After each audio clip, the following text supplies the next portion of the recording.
Ready? Ready, yes. Oh, it's recording anyway. How's my face today? I hope my face wasn't like really hideous then like it was the last time. Sorry, that screen grab. I was like, oh, she's not gonna like me. Like our just like start face going. Right.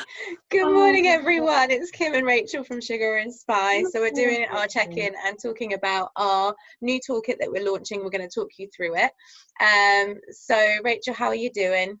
Yeah, good. We had a catch up, didn't we, just a minute ago, and we were talking about how we're dealing with things, and it's really strange because you go in these kind of peaks and troughs, don't you? You really, well, I certainly do. And I think I've identified some things that I need to actually work on even more going forward to kind of help with my motivation. I think that's the thing. It's my motivation's just completely disappeared. I don't know where it's gone. And, you know, one minute I wake up and I'm like, yeah, everything's good, everything's fine. But then things will come in through the day, you know, various challenges that I have here with regards to the kids and husband and puppy, and then before I know it the day's kind of gone. So it's and then I feel that I've not achieved anything in the day that I needed to achieve, that I would have had that, you know, I would have had like 8 hours a day previously to kind of do my job and work and produce content and things. So you know, I think for me, what I'm finding really detrimental is social media at the moment, and I know that kind of goes against the grain of what we're trying to do, but it's find us on social, it's looking at people, it's again looking at people having their best life and doing the best things with their life, and that's brilliant. And I'm really, you know, I look at people and I think, oh my God, that's so amazing. But I just don't have that. So, you know, when people are posting workouts or they're posting the stuff that they're doing with their kids and producing all this thing, it's actually, okay, I'm pleased for those people. But then it makes me feel that I'm not achieving what I need to be achieving in my life. Does that make sense? So, no, because I'm not there. Do you see what I mean? So I have to remember that that is not what everyone is feeling 100% of their day, and they're going to be feeling the same as I am. And I think it's just, you know, it's people confirming to themselves that everything's okay, and that's why those posts go up on social media. So I get that, but I actually feel that I need to come away from it a little bit. So I've taken social media off of my phone, and we have platforms anyway that we can post without actually physically going on to the account. So I think I'm just going to keep it there so I can still engage with, you know, the people through the business and that way. So I think for me, I'm going to try that and see how that works going forward. But also today I made sure I got up early, because I think this is another thing that you were talking about as well, wasn't it? It's the getting up early, because you don't really need to get up too early, and I'm normally an early riser, so I'd be up at like 6:30, and I haven't been getting up till 7:30, and actually I think that's too early for me. I'm like, it's not good for me. It's not good for me, because then I'm a little bit lazy then for the rest of the morning. So I got up today at 6, and I was out of the house at 6:30 and went for a really big walk this morning, just put that's on a really podcast. Good. And that was really good actually, because I was able to see people on their runs and their walks and their cycle rides, and it was actually quite nice because people were quite receptive to kind of saying hello, and so I feel like I've had some human interaction already. And then it's kind of, we're doing this early in the morning, and then I've got my day planned out for the day, and I feel like I've got a bit more direction. So I think it's coming back to what we keep saying, isn't it, that just keep a routine and just keep at things, isn't it, rather than and keep massively that you can stick to, rather than overwhelming yourself with, okay, I've got to do this workout, I've got to make this meal, I've got to do this with the kids, I've got to do bloody puppy training. I mean, oh my God, that's like the rabbits, we could do it together on Zoom if you want. I could get the rabbits to stop hopping across the garden. Chewbacca's like a crazy one. I know. I know, that's the thing, because we can't go to puppy classes, so it's like, Jesus Christ. I'm like going on YouTube, like how to prevent a puppy biting, how to stop a puppy pooing in your house, and like, it's Oh just God. so yeah, it's all good, but it's like, I think I just need to Switch off, it sounds like, and like disconnect and just be like with you and your family, really, isn't it? Because we never had social media before, like Mark bloody Zuckerberg. I think the closest we had to it was MySpace. I used to love MySpace. Did But you? life changed. I never did MySpace. I did. MSN me. I loved it.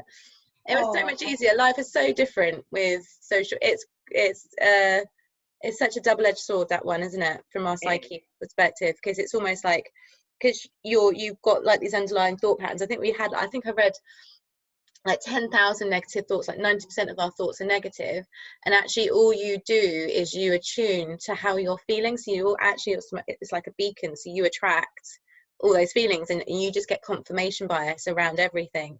So you say, like, I was exactly the same with the whole fitness thing, because all fitness instructors went online, and you see, you know, my business is slightly different anyway, but you're like, oh, I should be doing this, I should be doing that, I'm not, and you just put so much pressure on yourself, don't you?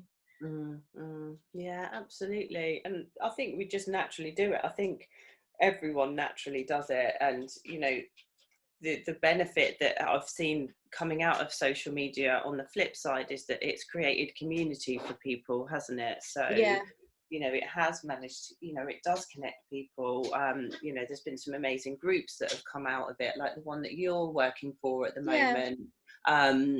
You know, so there is definitely positives to it, but I think, you know, you have to identify whether you're achieving those positive effects from social media or whether you're achieving the negative side of it. And it was really interesting because we've got this toolkit that we've done. We've just been developing loads of toolkits, haven't we? And we've got the personality toolkit, which was amazing because actually, sorry, the dog's just run off with a tea towel. My personality as it came out is an introvert, and you know, these situations that happen where it's quite overwhelming, I will naturally go into myself and I'll draw the energy from within. And I think that made me realize why I feel so overwhelmed with this whole situation, because I'm trying to be an extrovert in my introverted world. Does that make sense? Yeah, no, it makes sense. It's just how you process. Like, people see introvert, which we'll go on to another time, but I find it fascinating because it resonated a lot with me, because it's that people have this idea of introversion and extroversion as introverts is quiet and like really like isolated, and then you've got like extroversion where people are really in your face, like so like performers, so there only ever seems to be like, so extroversion's like outgoing, and actually that's a really misinterpretation of actually what it means. So like, say for instance, you were saying, so with me, extroversion is how I process the world. So I don't necessarily have a massive inner dialogue, but I'm constantly processing externally my surroundings. So that's why like external input is important for me. So like art, movies, you know, nature, I get all my energy externally. But if I went to a party where there's loads of people, I go into myself, because that actually takes energy away from me.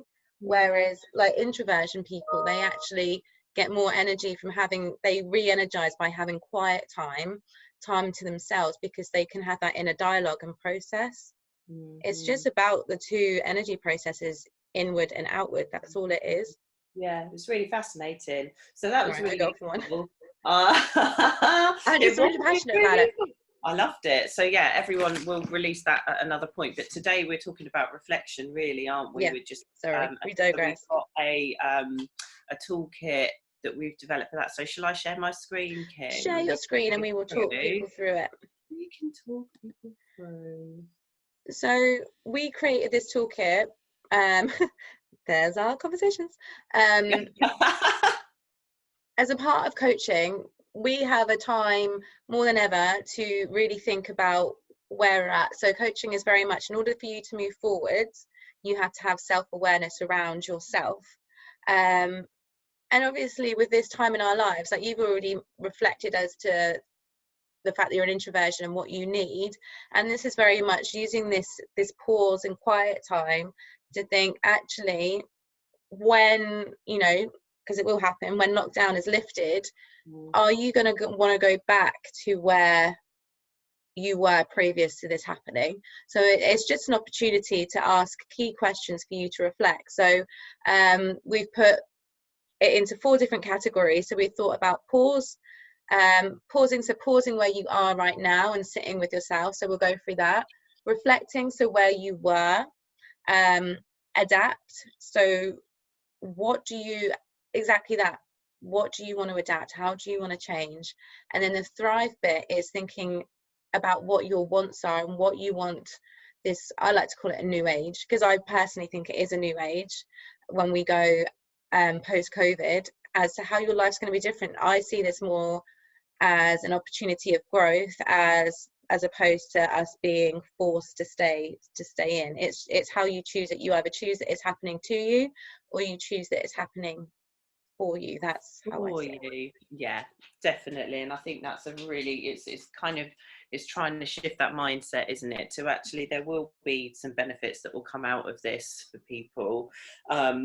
Hopefully anyway. And I'm as long as their health is okay. As long as their health is okay, that's the other thing, isn't it? And but yeah, who knows what's going to happen? But I think, you know, it's about this. I think this phase is more about pausing and reflecting, isn't it? Absolutely, 100%. You're living life very differently, and you're spending a lot more time with the people that you care about. So it's, you know, are we living life previous to this too quickly? Like, even as you said, and I've noticed, like, my days actually go really fast. Just suddenly, like, oh my god, it's like I've done my evening walk and it's time for bed and the day's done. Yeah, definitely. Yeah, it is. It's exactly the same here. And I think as well, because we've just got different routines, haven't we? And we're all juggling different things. Everyone's in the same boat, aren't they? So absolutely. And it doesn't, you know, I've heard a lot of people dismiss their own feelings and their own experience of this situation because everybody's going through it. So it's like, well, you know, I'm feeling this, but it doesn't matter because everyone else is going through it. You know, someone else has got it worse. And it's like, you know, there's always going to be someone worse off. And, you know, it's important to empathize with that. But at the same point in time, you need to sit with how your experience is with it. You're really, like, it's not a selfish thing to say that your experience is the center of your world, because you are the center of your world, if that makes sense. So true. Yeah, and I think a lot of us don't feel or think like that naturally, do we? No, it's deemed as a negative, which I've really learned for a long time, that, you know,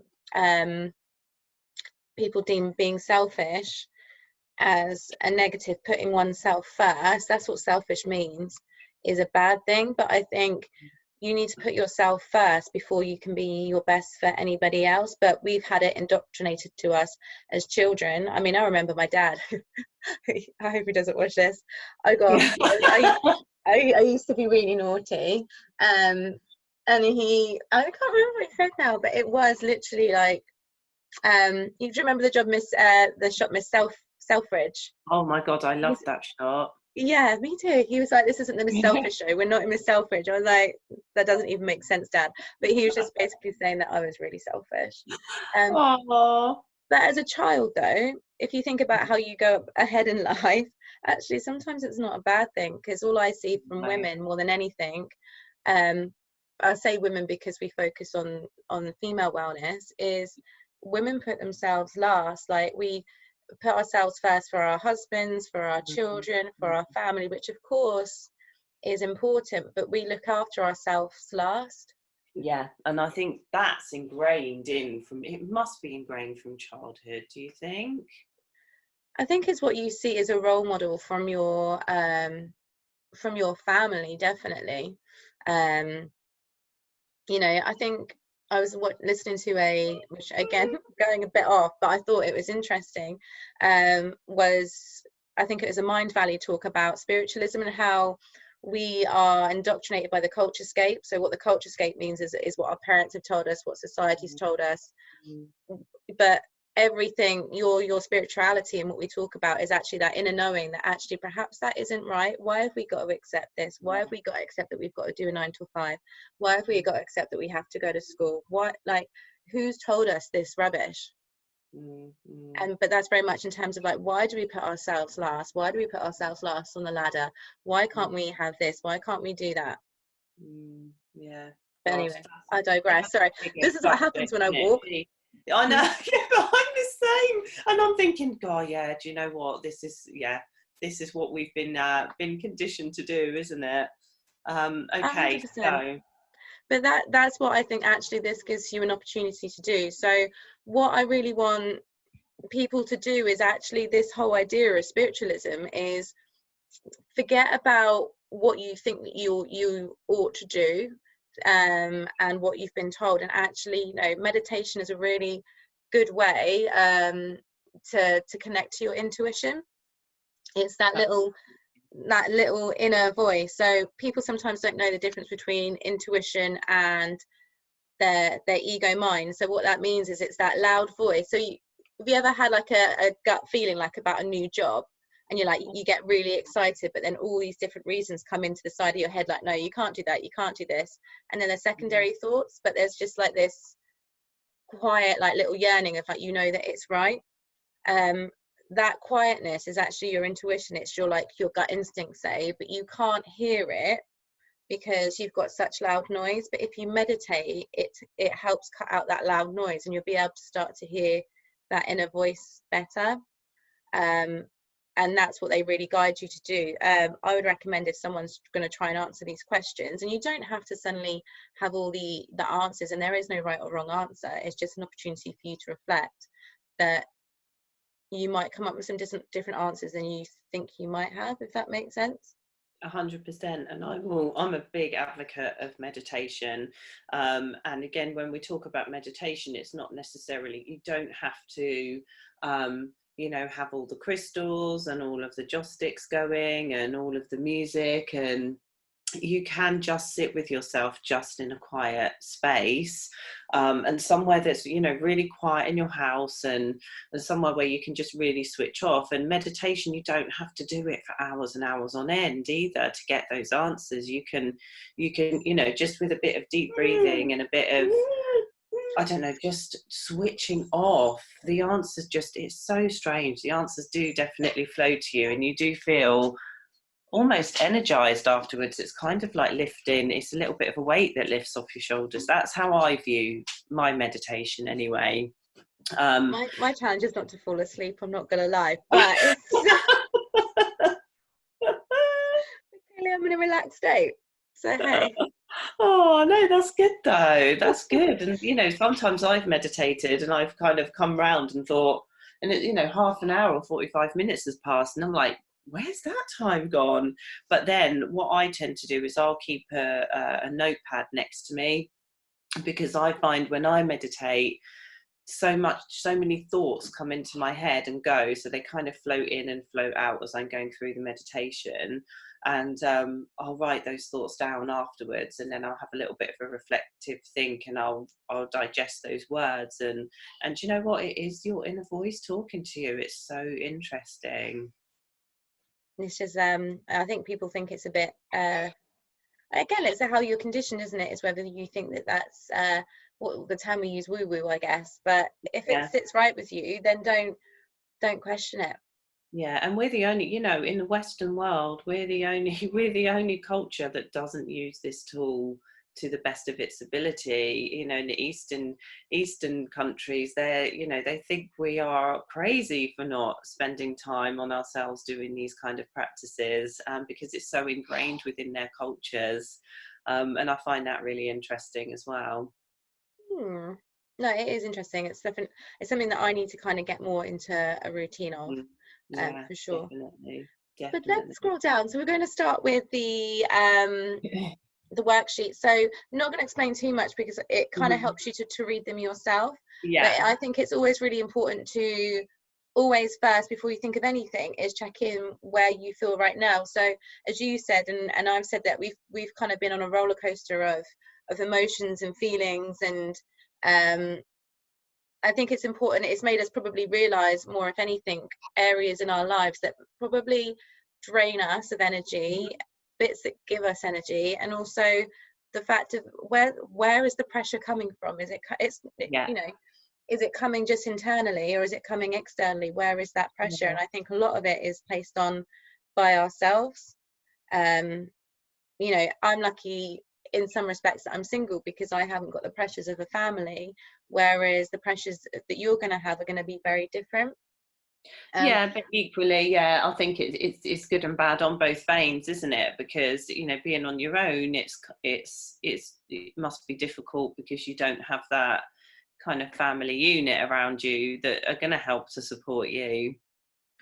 It's a difficult one, because I have it, like, obviously in our family group, and you should, I shan't share the memes that we have, which is quite funny.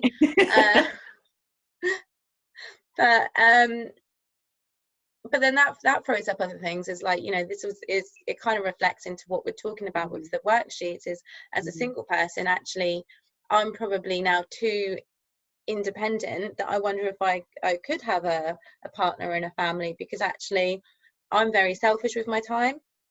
So, and I don't necessarily deem that as a bad thing, but then you've obviously got the flip side of support and company and all that kind of thing. So it is an interesting one to think about. But then the right person will come along when they're, the right person will fit in with that. Yeah, I'd like to think so. I mean, obviously they have in the past when I've been single, but it is, I think, a challenge for single people when you've been on your own. I've been on my own for about 3 years now. And I can't, it sounds awful, but I know you have to compromise, but I'd find it really hard to give up my time. Of course you will. Well, that's not a bad thing, and there's no reason why you should have to give up your time either, but you just have to let these things happen organically. I think it's you just don't know what's around the corner with it. So but don't enter the dating world during COVID. It's a bad it's actually not. We will. Anyway, we'll go back to the pause. I was going to say, this could go down a really dangerous track now. Let's just dating life. After all. Right. I'm going to ask these questions. So first of all, I wanted to get people. I very much use the terminology feel, but it's okay if you're more of a logic. So when me and you did the personality testing thing, we very much come out as feelers. So you can tell if you're a feeler or a thinking person just by the terminology that you use. So I very much often, in this questions I put, how do I feel within myself right now? I think it's important to check in with your feelings, but sometimes people will be more of a thinker, so they will go, well, I think this, I think that, especially in how they write their emails to people. So you can very much tell how your brain works if you're on a feeling census or in a thinking. I think my personality came out as that I think about 10%, so that's a bit of a worry.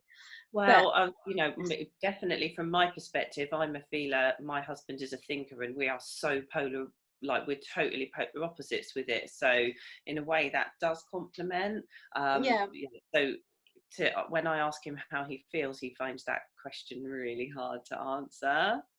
So it's going to be interesting for people if you are more of a logical person and have to kind of see like the facts and the figures and the explanation around it, and that can probably go for intuition as well. It's that, well, what are you talking about? Where's the tangible evidence? And that's okay, that's fine if that's how you process. And also, would you think as well, if you're more on the thinker, and again I'm only kind of going by my husband's answer to this particular question, is that I'm okay, I think everything's fine.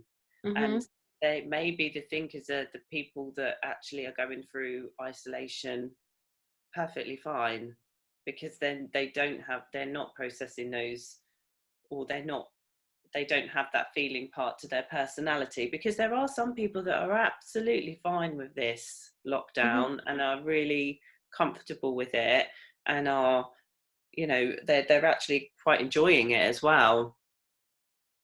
Absolutely, that there can be those people, and as I say, that's not a bad thing, but I think there's you know, if you speak to one of my friends, she's like very much about a yin and a yang. It's like we need, as a feeling person, sometimes to be able to logically think through our emotions, so like not be reactive. But then a lot of stuff isn't logical, if that makes sense. So you miss a lot of the shades of grey if you aren't an emotional person. You don't have such peaks, and you don't have such highs. But then I think the problem is, which is probably a good thing, is maybe logical people can be more in a balance.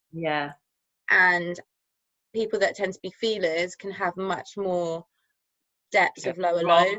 Posters, though, I'd say as well, you know, it's kind of real up and down. High tides of emotion, I would say.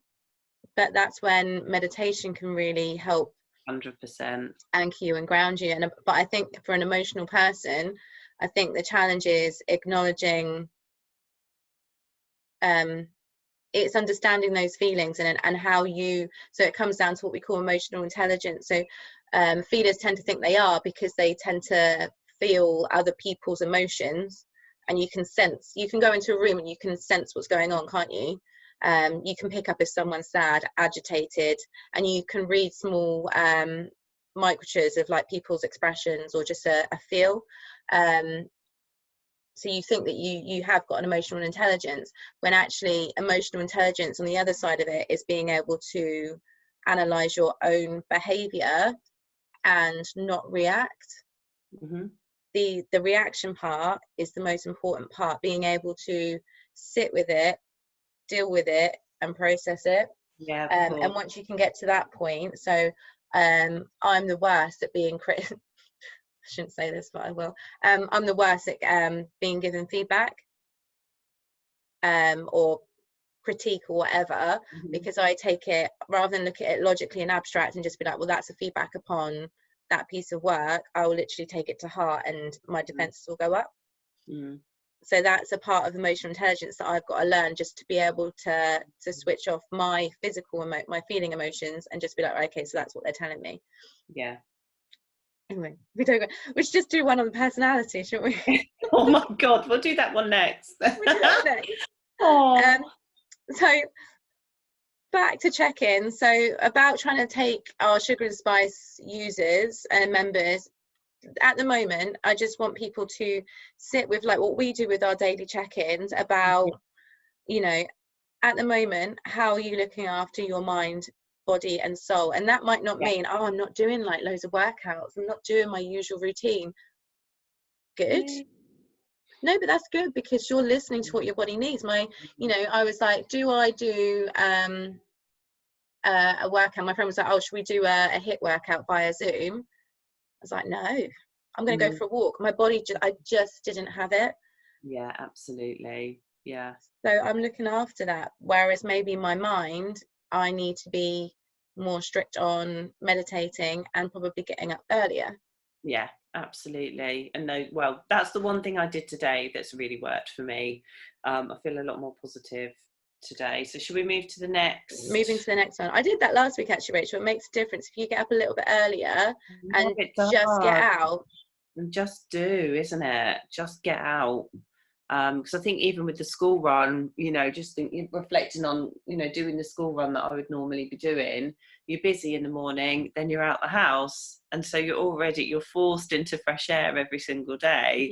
You know, so it's just keeping that. So shall I move on to reflect?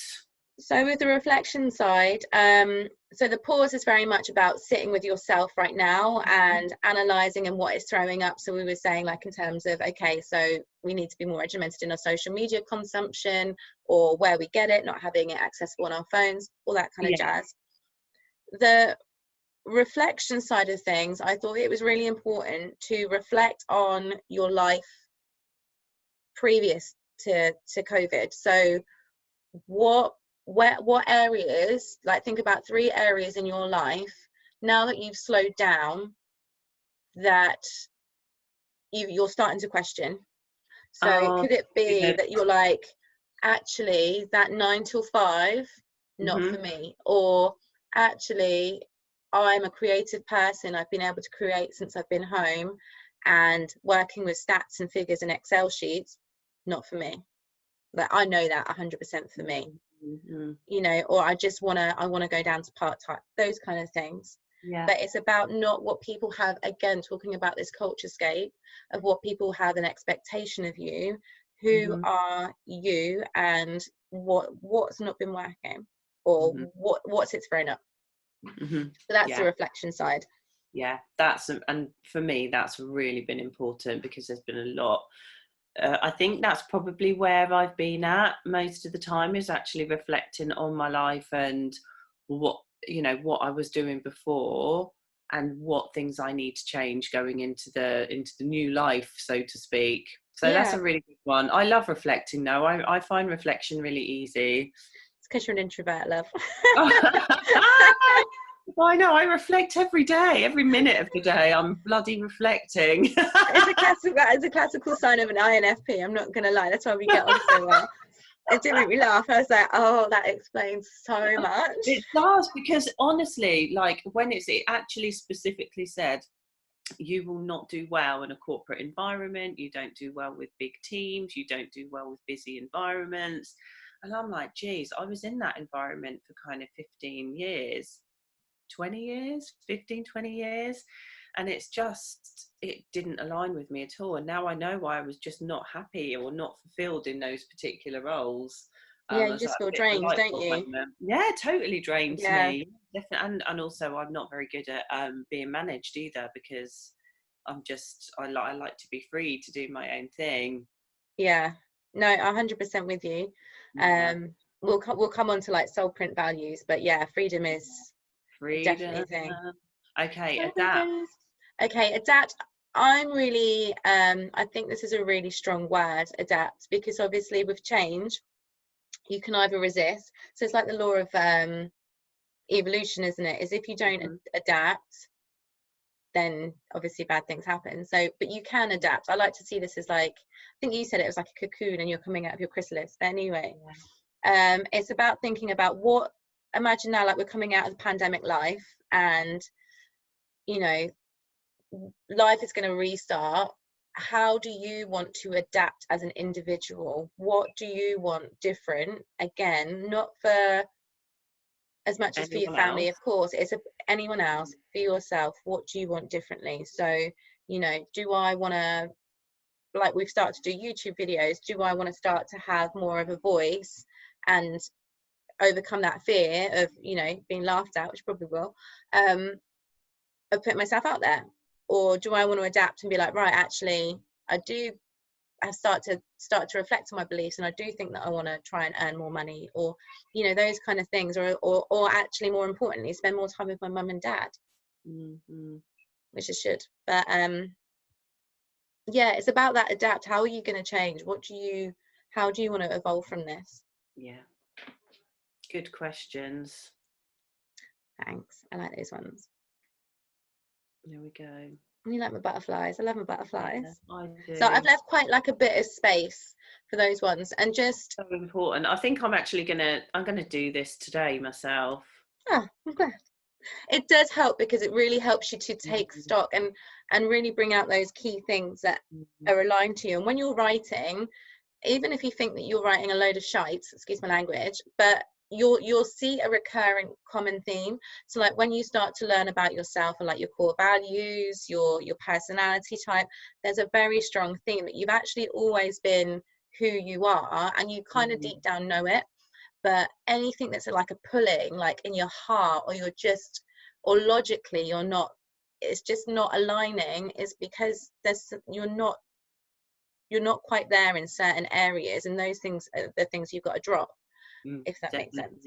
Which is why I come on to the idea of Thrive, because you can thrive, you can, you know, having the life that you want. I think if anything, this situation, this pandemic, has made us probably realize is materialism. Having that new Audi, having that 5-bedroom house, going on those amazing holidays, actually everybody's in the same position. It doesn't, does it really matter? Is that what is important to you?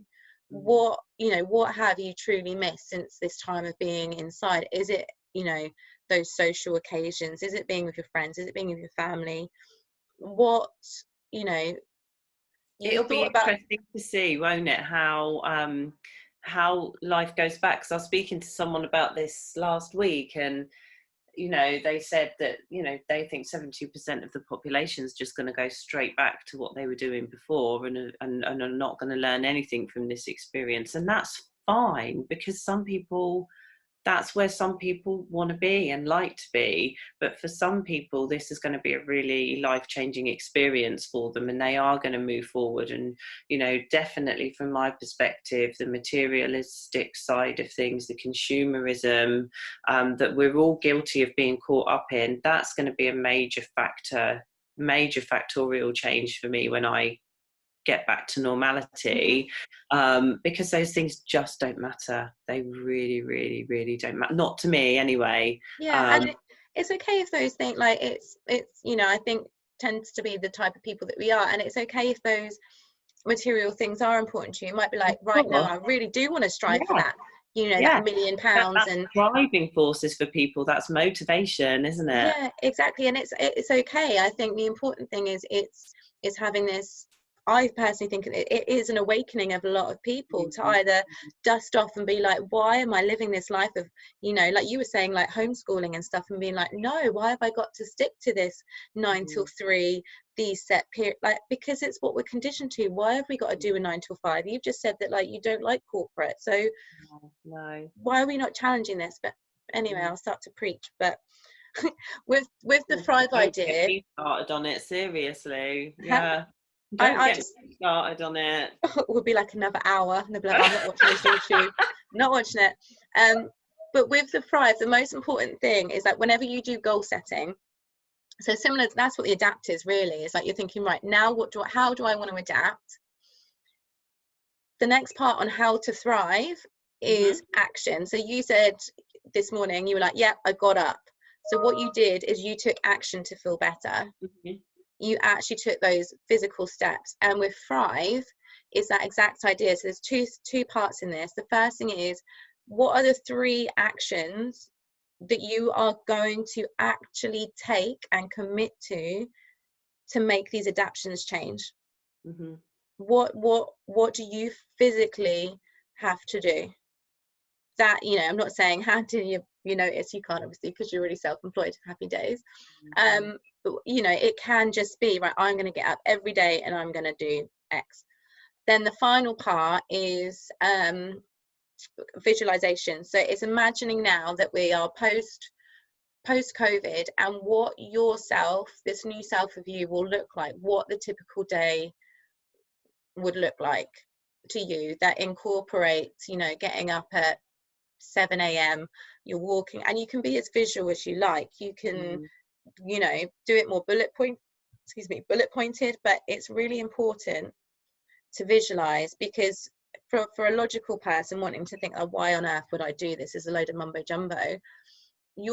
It's activating the reticular activation system.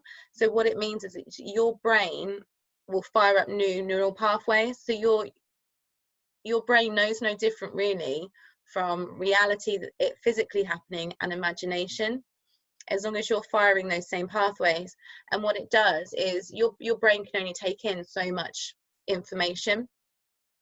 So in order to help you filter it out, so similar to, like you were saying, like with social media, that you're just seeing everyone living their best life, is because internally you're feeling that way anyway, that you're feeling that you're not doing stuff, so you're finding confirmation bias to confirm that.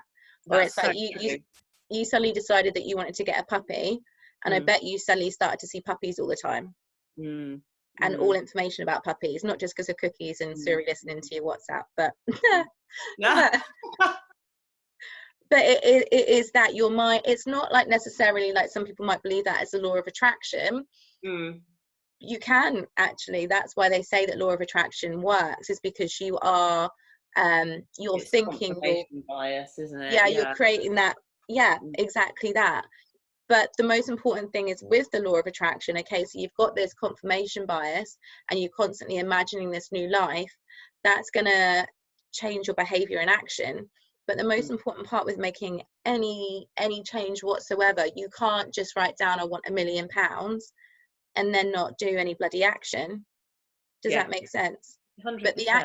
But the action, because you're thinking right now, I want £1 million. I don't know why I've decided the £1 million thing, but you've decided that you want £1 million. You've thought it, you visualized it, you felt it. Those action steps are going to start. You're going to be able to start to see what action steps to take.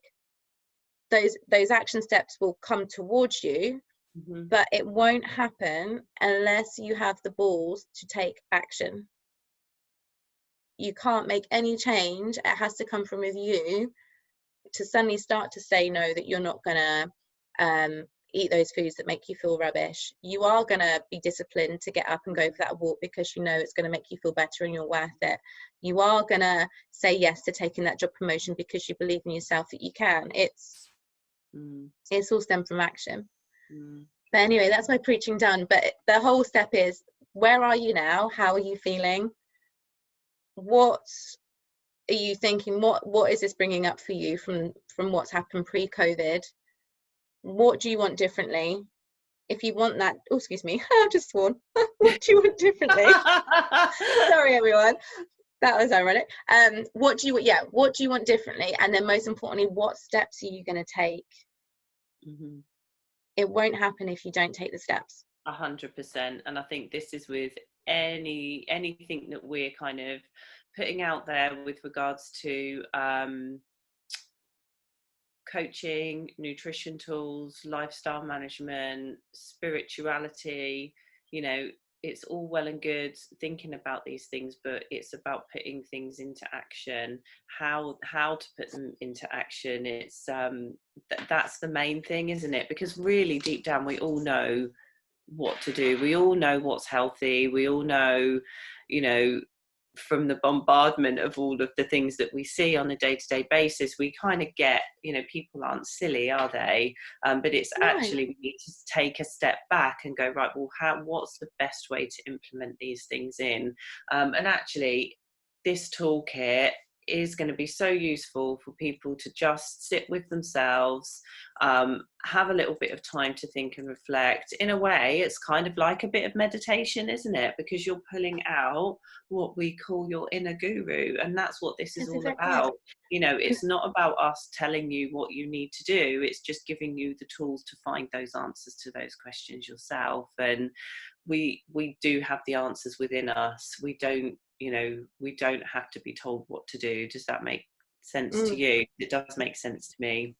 Yeah, well, you disempower you. It's all about empowerment. If people go to experts for what we call mentoring or advice, but don't get me wrong, you need the skills and knowledge, you need to understand, but it's very much, if I gave someone, like, so when you go to a friend for advice, you can give advice, but unless they've come up with it themselves, it's actually quite disempowering. If you're taking action based upon someone else's advice and what they've told you to do, it's actually never been your choice, if that makes sense. You've not based it upon your own ability to make a decision.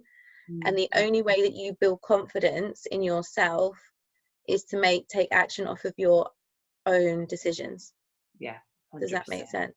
But it's about, the problem is that people think that they've got to take big leaps, and this is the thing. You're looking at the big goal, that future thing that's really unachievable, and it's like what you say. You know, we both like Mel Robbins, don't we? And she talks about how you kind of break everything into blocks and you just tackle one block at a time to get you to that particular goal. And I think that's why a lot of people do feel overwhelmed with, you know, for me in particular, you know, homeschooling, looking after my husband, making sure the meals are cooked, running my business, you know, all of those things, that collectively is such a massive thing to take on. And so it is, one, looking at what you can actually manage from a day-to-day basis, and then breaking those down into chunks of what you can actually do to achieve it. Now, you know, the end goal when I'm looking at homeschooling, for instance, is that my children need to come out of school with an education at the age of 18. They're 9 and 13 at the moment. So really, this period of, well, what, you know, they could potentially be out of school for 6 to 8 weeks, maybe a little bit longer. I'm not sure that that's going to have too much of a detriment at their stage in school at this time. So is it right for me to then put pressure on me and them to be sitting at a desk from 9 till 3 doing all these lessons and lesson plans? I think not. I think not, Kim. And that's the kind of, that's what I've been processing over these past few weeks. It's about cultivating the best in your children, isn't it? It's like my niece and nephew, like my sister won't mind me speaking about like them, I hope. Like Abigail, she absolutely loves structure and routine. She loves learning. So for her, she loves it. Whereas George, he's much more practical, so he really loves the like the creative side, and it's actually why not use this time to make the most of we've got a little child. You can say hi. Guess what? Don't swear or don't do anything rude. Don't swear. I completed World War II already. Oh, have you? That's good. Took 2 days. That's really clever. God, it's quicker than World War II itself. Oh, bless him. I was like, actually, he's got into the habit of saying things like bumhole and all of that, and I'm like, oh my goodness, poo-poo head. Well, I've just said it now, haven't I? And we've been recorded, but yeah, I'm like, oh my god. I think parents will understand. I think George uses poo-poo head. I think then he learnt it. Then Abigail got it, so it's quite funny. The joys of children. The joys of children. Yes, you're live. You're live on Zoom. Please do not swear. Don't work with animals or children. Oh God, I've got both. I know. I've got rabbits, but maybe I need to feature the rabbits. You can meet Chewbacca and the rabbit. We got Fritz the dog. I have to get the animals. I'm dying. You've just turned your video off. I didn't mean to. Carry on talking. If only could. Right. Okay.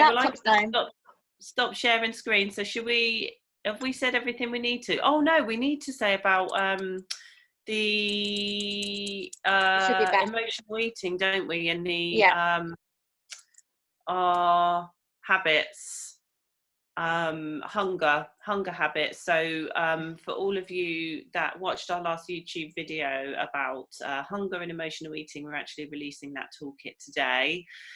So what we're going to do is we're going to put these toolkits up on our website. And then you can download them at your leisure, but those of you who have specifically requested them on our Facebook page, you will get that sent personally to your inbox today. So I think that's pretty much covered everything. I think so. I don't know where my camera has gone. This is the beauty of technology. So it has that has gone. So have you got the stop? Anyway, let's finish this and then we'll sort out the technical issues later. Thanks for listening, everyone, and we will see you soon. See you soon, everyone. Bye.